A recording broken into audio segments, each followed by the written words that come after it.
Hello, guys. This is Daniel. I'm here with my brother, Dustin. Today is my first interview for my new podcast, Psychedelic Roots. So thank you for joining me. Totally. It's going to be a good time. Yeah, I'm excited. So we just got everything set up. We did a little background work. We still have a lot to go, but we're going with this, and I'm excited. Well, the first thing I wanted to talk about, because you've been into psychedelics for a long time, but I haven't, not as long. And it was kind of weird because, we lived together for a really long time in Florida, and we kind of never talked about it. Yeah, it was really weird how that happened. Yeah, I didn't even know what mushrooms were. And then here I am just tripping balls every fucking night. Yeah. And never even said anything about it. And it wasn't anything intentional, it just never really came up. And I don't know, for me it was not something that I really discussed or talked with anybody. It was just something that I did with my girlfriend and some friends at the time, and that was really pretty much it. I didn't really feel the need to really vocalize it to other people or anything, even though you're my brother, you're my closest person. I don't know, just never really came up, so Yeah. Strange. It was interesting.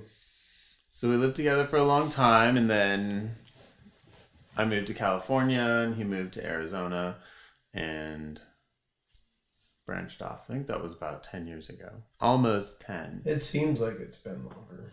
Yeah. When you think back, we've just done so much shit in between them. So my podcast is going to be about psychedelics. So it's going to include mushrooms, acid, LSD, ketamine, anything, psychedelic. And I want to talk about the safety, the good, the bad, why people take them, why they don't. Or why they shouldn't. Why they shouldn't, yeah. So everything, a lot of people who are going to be watching this are going to be curious, about mushrooms and, what an experience can be like. Do you have a big experience that you remember? And I know sometimes it's hard to translate it after you have it. It's definitely really tough to translate it. What's really weird is I don't really remember my mushroom trips that well, but I remember my acid trips like they happened just yesterday. Well, you can share. So that's really interesting. One time when I was on acid with my ex-girlfriend and a couple of our friends were living in Tampa at the time. I had my own place, and me and her lived together. And I remember we're watching this movie. It was Apocalypto. Have you ever seen it? Mm-mm. No, but I heard about it. Yeah. I can't remember who directed it, but he did Passion of the Christ and all that. Mm-hmm. But it's a very super intense movie, and it's essentially about this tribe that gets captured by another tribe, and they speak in all their own native tongue and everything. It's all in subtitles, and they're just wearing these crazy bones in their ear and in their face, and it's just a very, very intense. I think movie. Maybe I did see it. You probably have. Normally, once I start describing it, people start remembering it, and they're like, "Oh yeah, actually, I think I have seen that." And it's one of my favorite movies to watch. Trippin'. It's just so intense, and but I remember specifically there was a point in that movie. I was on the futon, and my buddies were in front of me, and my ex, she was over on the computer, over in the corner of the room, and I remember the movie fast forwarded and then rewound and then went back to present time. It's weird. And in just the movie, everything else was still. And I had seen it a number of times before, so that's probably why it was able to do that. But I just freaked out, and I was grabbed my buddies by the shoulder, did you guys fucking see that? Did that fucking happen for you? Bro, what are you talking about, man? Mm-hmm. I'm dude, the movie just fast forward, rewound, and went back to present time. You didn't see that? No, bro, you're just tripping. Yeah. And so that was really cool. And so, I mean, obviously these experiences last a long time. So I certainly don't remember the full thing. That would take like an AI type of brain to remember the whole entire experience. But I definitely do remember like certain points that were, really intense or whatever. Um, I'm not sure if this was the same experience or maybe it was another day that was close by. But another thing that was cool that had happened was in that apartment, it was a 2 bedroom, 1 bath, and the 1 bath was like a Jack and Jill, but the bathroom was huge. Mm-hmm. And the whole back wall was just a big mirror. And I love mirrors when I'm tripping. Mirrors and blinds and things that like move like very slowly and have kind of a shade to them are a lot of fun. And I was leaving the restroom. Out of the corner of my eye, I saw like these colors like coming out to a point, and I just kind of like stood there and I just kept watching out of my peripheral to see if they would come back. And then all of a sudden, one started like coming out in this line, and I started looking over towards it, and the line started growing. And then I felt like I could grab it. Like when you're looking into a mirror and you're in that state of mind, you feel like a lot of depth. It's almost like infinite. And kind of when you look at yourself, you see yourself as almost another person. Mm-hmm. And so yeah, I grabbed onto the freaking line of color, and I started pulling it, and it started like expanding out into different lines of colors, and I was stringing it and pulling it and whipping it around in these different shapes. And yeah, who knows how long I was in there doing that. It could have been 2 minutes. It could have been 2 hours. I have no idea. Yeah. But, so yeah, just really cool, crazy shit like that. That's cool. Yeah. Yeah. I like stories. So. Yeah. What's really interesting about me is that you'll hear people talking about having bad trips. Mm-hmm. And I personally have never had a bad trip before. There was one time that I almost had a bad trip, but I could tell it was coming on, and I was able to change my mindset to keep it from going there. Mm-hmm. But people have always told me that they thought that like I was, what they used to say, like a guardian or something, right? Mm-hmm. To like keep the environment calm and enjoyable. And if somebody was like starting to have a bad trip or going to a bad place, I was able to like be there with them and kind of help them navigate out of that headspace so they could get back into present, essentially. Oh, that's cool. Yeah. Yeah. It's always good to have someone there to watch over you. Totally. So, yeah, because when you get into these altered states, it's really like the whole world changes, and it's not anything like what it is, and it can be really scary. So It can. you always need someone who's sober there to watch over you, especially if it's your first time, to make sure that you're going through and someone's there to help you. So Right.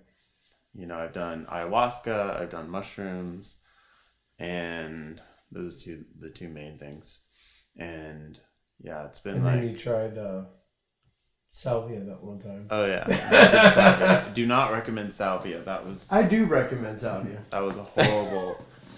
So my trip on Salvia, I guess I could tell that. Yeah, tell that. It was very scary. Let's see. So Salvia is, you smoke it. I think you can eat it too, but it's a very complicated way to do that one. So I don't know how that process is, but it lasts a lot longer. But when you smoke it, the trip is only about 10 to 20 minutes.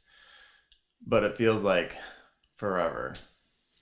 It is forever in a way. But anyway, so I smoked the Salvia, and it was legal in California. I think it still is. And I was like, oh, this can't be worse than, mushrooms or anything. So I was going to, just do it. And And I told you that it was going to be the strongest shit out there. Yeah, and it was. It is. Incredibly scary. So yeah, I smoked it, and then it wasn't too strong at first, but I felt like my body start to like vibrate. And then took a bigger hit, and then it's like, then I'm like falling, and I'm like, and you go to that state of mind where you're like, oh no, I've done this, and I can't turn back. This is it. And you have to just go with it. So I did that, and then, oh my God, it was terrifying. And then somehow my whole body's just like flat and like I can't move. And it kind of like rips me out of my body in a way. And I become sort of two-dimensional, or I can see outside of time. And then I see my life in slivers of paper, and it's like a book being played. And each like second is a sliver in the book. And it's super weird. So it's like I'm outside of time and space, and it's like a book being like a playbook that you're flipping through. And it was terrifying. And I was like, I thought I was going to be stuck there forever. Yeah. And it's a little hard to remember, the bigger details right now. But it was like painful in a way also. I don't think that you ever actually told me about the whole book and the slivers of paper thing. Mm-hmm. I remember you were like crawling up the stairs, like something was chasing you or something like that. Yeah, I felt like a kind of like an evil presence was like chasing me. Yeah. Or something. Yeah. You were absolutely terrified. Yeah, I was, and I was like, I have to get out of here. But then it was either because I did Salvia twice, so I'm not sure which trip this was. This might have been the first one. Yeah, it was. So I think this is the first one. That was the first one when me, you, and I can't remember who was with us, but we went down to the smoke shop and got it. Yeah. And the second one was when I did it without you. Okay. Yeah, and the second trip I did was the playbook. Oh, okay. That's why you never told me. Yeah. Interesting. And it was just like, it was like not like dark energy, or it was just something scary, more scary. And I just, when you don't understand something, but it just felt like I was going to be stuck there forever. And it was like just terrifying. Like, and I kind of forgot what this life was in a way. And I was just like, didn't know what was going on. So, and then when you're in, that kind of state, like I was in a different universe completely, like everything was gone and I was somewhere else. So I just had to wait.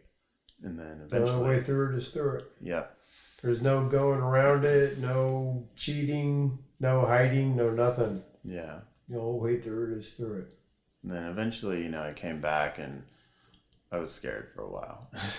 So. What's really crazy about your sliver of paper thing is one time I took Salvia, and I've done Salvia a lot. Salvia is honestly one of my favorites. Oh, really? Yeah. And it was me, my ex, and there's two of our friends were over at her place one time, and I took a nice big hit, and we always like bolted the door shut so nobody could get out, because you'll do crazy shit. Mm-hmm. You're literally not even. You can see that you're in the room, but the room isn't the same. Yeah, it's like you said, it's very difficult to describe. Mm-hmm. But I remember we had Tool playing, and I took a real big hit, and then all of a sudden and it happens really fast. I mean, it's like within seconds, mm-hmm. You're like in blast off mode, and like where you're describing vibrations coming out. Except I describe it more like pin needles. Yeah. It's almost like, it's like pin needles. It's like you can feel yourself slipping into the next dimension because it's happening so fast. It's happening so fast. You can literally feel yourself slipping in through that void, that space that's in between us right now. It really does open you up. It's really crazy. Salvia is very, very, very intense. Mm-hmm. And I laid down onto the bed and I closed my eyes and I was just listening to the music and everything, and like the bass drums were like coming in. They were coming in like kind of slow, right? Can't remember which song it was. I'm a big Tool fan, love Tool. And then all of a sudden this like cover of a book like starts to show up out in the air, and then it kind of like flips open eventually, and it's just like really slow with the bass drums. Like the bass drums are building, right? And then all of a sudden like this page comes up and it's blank, and then eventually it passes over, and then another page comes up, and then there's like these lines that start to go through it, and then the page goes over, and then the lines there'd be more lines, and it was like an illustration. When the illustrators flip the pages, all of a sudden you could see the whole scene, right? Mm-hmm. And so as the bass drums were getting faster and faster, these pages started flipping faster and faster. And then, like you said, it was actually future visions of me in my life. And then just randomly out of nowhere, they didn't even mean anything. It'd just be random. I remember one time, in particular, it happened a number of times. I recognized a number of the pages, but I remember one time in particular, I was just at the fucking Nissan dealership selling a car. I just sold a car, and then it was like, and then there were other times I'd just be working, and it would just be a random thing, and I'd remember that page. That page would just come up out of nowhere. In the future. Yeah. Wow. Yeah. It's interesting. Yeah. And I mean, that's what Salvia was for. The natives down in Mexico, they used to use it for prophecy. It was actually, if I remember correctly, it's Salvia is actually designated as the dream herb. And it would be used to go back and forth in time, and it would connect you with your dreams. And they also did like, some energy healing and things like that with it too. But it was really a prophetic type of medicine that they would use. One of the best experiences I've had in my entire life was very long time ago. I smoked Salvia with Jeremy, and we had 4 girls that were around us, quite often. We're all really good friends, and we're all smoking and doing different shit. And one of the girls, she was, very childlike in nature, right? She was just very, very little, very cute, and she was just very goofy, very, lighthearted, upbeat, spirited, whatnot. And she was like seeing little dinosaurs running around outside and everything. And then it was my turn to smoke, and he had a couch that was like bigger than yours, like good for like 4 people, right? Mm-hmm. And so they just kind of crammed in there, all 5 of them. And so where I'm sitting, if I was back further over in the corner, I would be on like a bar stool, like on a table, right? Mm-hmm. And so that's where I smoked it. And I mean, it happens like that. It's like literally seconds, if that. I mean, sometimes it's like almost instant.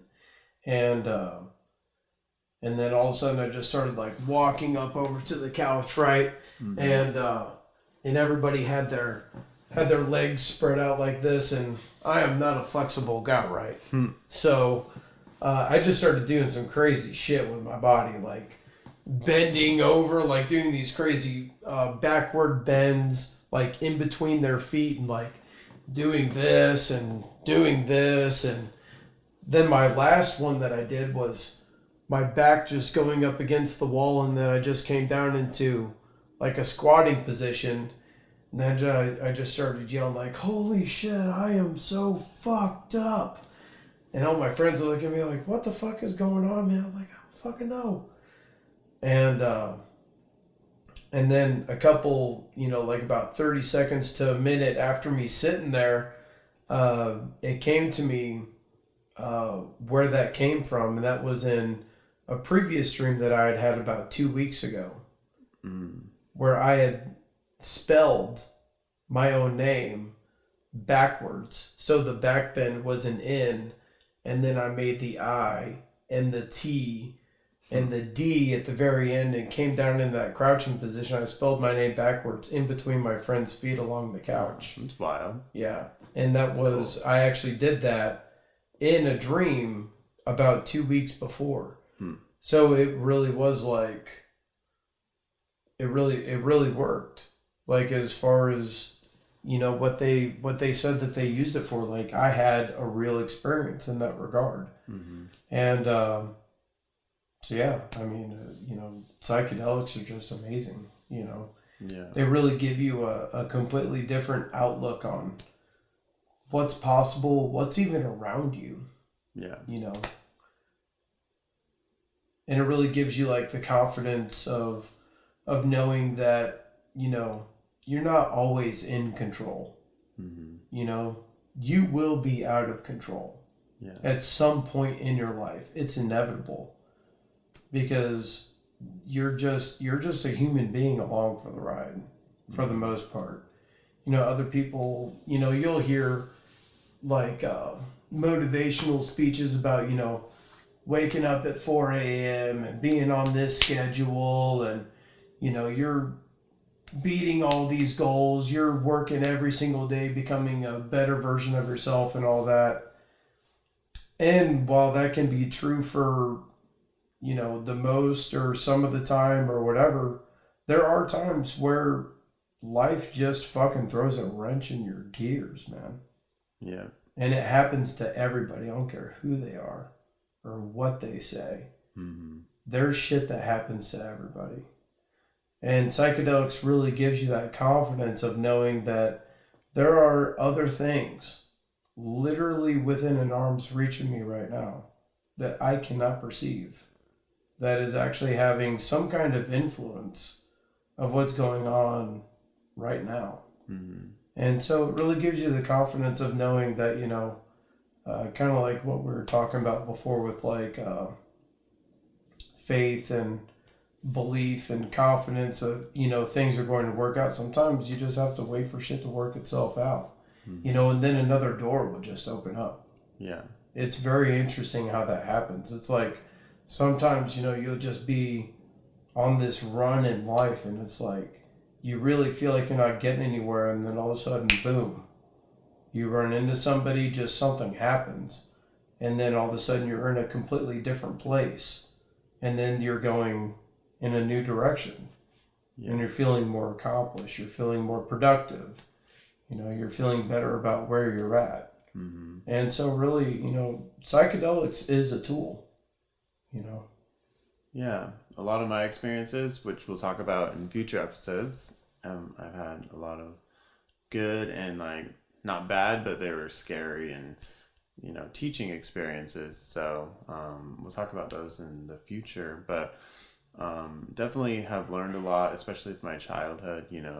I've been through a lot of traumatic things, so taking psychedelics has kind of uncovered these things that I have locked away, and have helped me start to overcome them, because you lock things away and then they teach you to overcome them, and it's important to do that.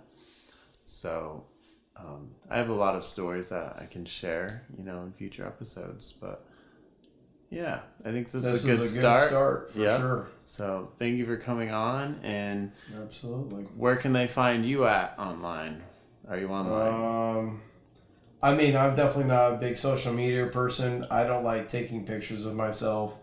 I like doing like nature photos and stuff like that. So, I mean, if somebody did want to follow me, it would be on my picture Instagram profile page or whatever. It's through A Traveler's Eye. Cool. We'll have a link. So if you guys want to take a look at, my landscape photos and wildlife photos, I could do have that stuff up there. But as far as me personally, I don't post my life on social media, so It's probably a good thing. yeah. Yeah. Social media can be toxic. So I took a break for a couple years on there, and it was good. So. Nice.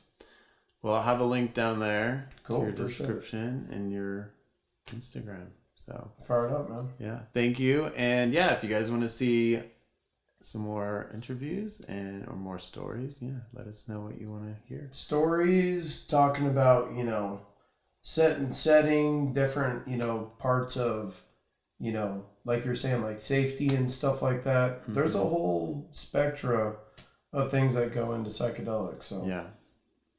Get more into all that stuff. A lot of important things. So stay tuned, and those will be coming up. Cool. All right. Peace. Fired up, guys.